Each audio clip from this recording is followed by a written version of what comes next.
Most inmates spend decades on death row, and life on that dangerous cell block can obviously take its toll. Crown 4's Alicia Reed went behind the prison walls at San Quentin. She was granted access that the media has not been given for years. She joins us tonight with a closer look at the conditions inside one of the world's notorious prisons. Alicia. Well, Pam, I thought I had prepared myself for going to San Quentin's death row, but I was wrong. There's nothing that can prepare you for going into a maximum security prison housing some of the worst offenders in the state. Security is tight, and it has to be. The guards took every precaution to keep me safe.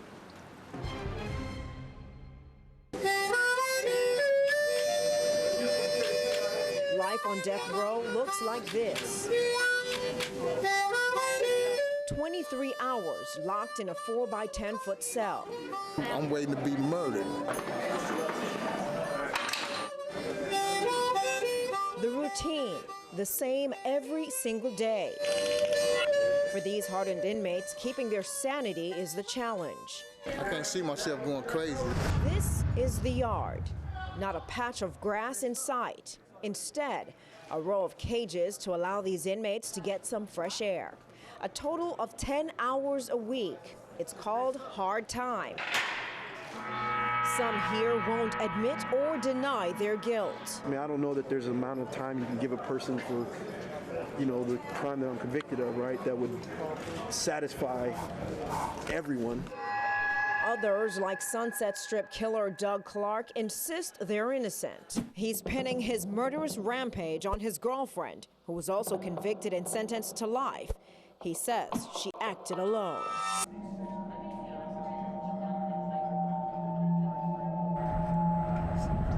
This place is a fortress. Guards armed with automatic rifles keep watch, ready to react at a moment's notice.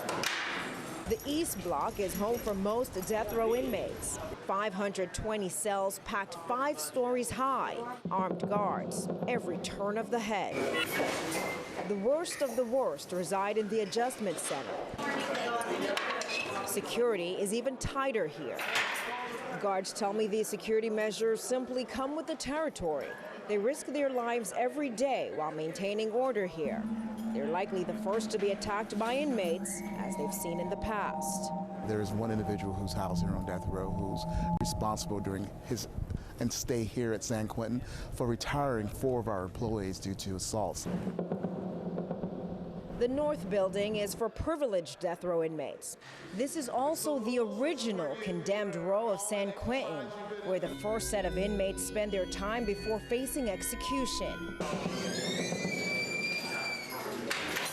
That's where we find Scott Peterson. He and other inmates here have access to this roof because of good behavior. They get outside every day. Their view of the bay, though, blocked by 20-foot fences and sniper posts. We try to make friends in here that understand that this is a long journey.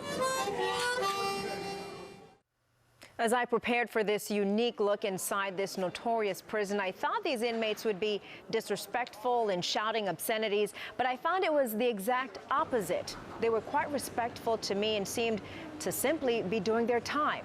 Of course, you can find out more about death row, including extended interviews, on our website, cron4.com.